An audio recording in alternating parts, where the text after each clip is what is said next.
นี่บ้างบ่มีสิเนาะนี่บ้างมากเลยทองเนาะห้านแท้มังกรเนาะ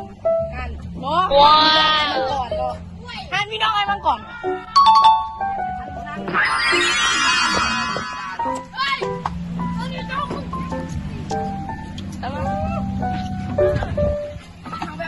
กินแป๊บซี่ก็น้อยกินกันนั่นเนาะ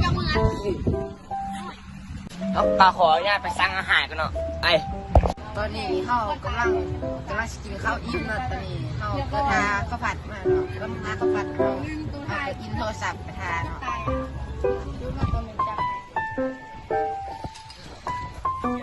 ไลฟ์เสียงสี่แข่งใหม่ที่สุด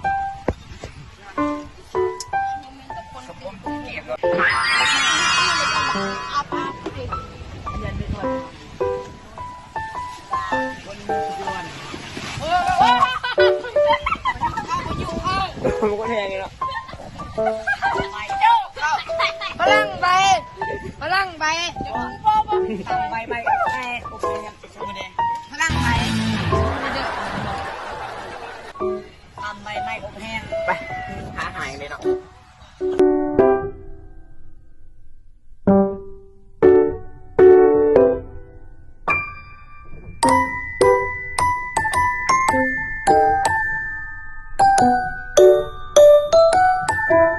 ตอนนี้เขาสิไปเฮือนเมษาเดือน4เนาะมันท้าเขาเนาะให้ไปแค่มันเนาะที่ฮักของไอ้บิ๊กเนาะนี่เนาะสมนาน่ะคนรอไปกันเลยเนาะไป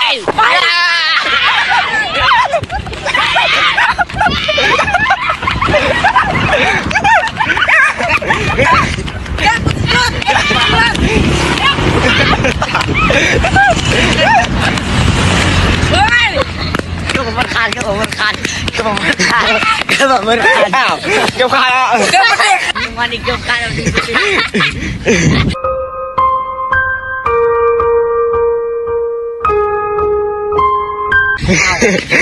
ไม่ได้คาดหรอกสิก่อนไปอยู่กันยิ้มแล้วมันแรงห่างไหนกว่าห่างไปตัดให้ไม่ใส่เดือน4เลยเนาะไปเลือดสมหน้าเมษา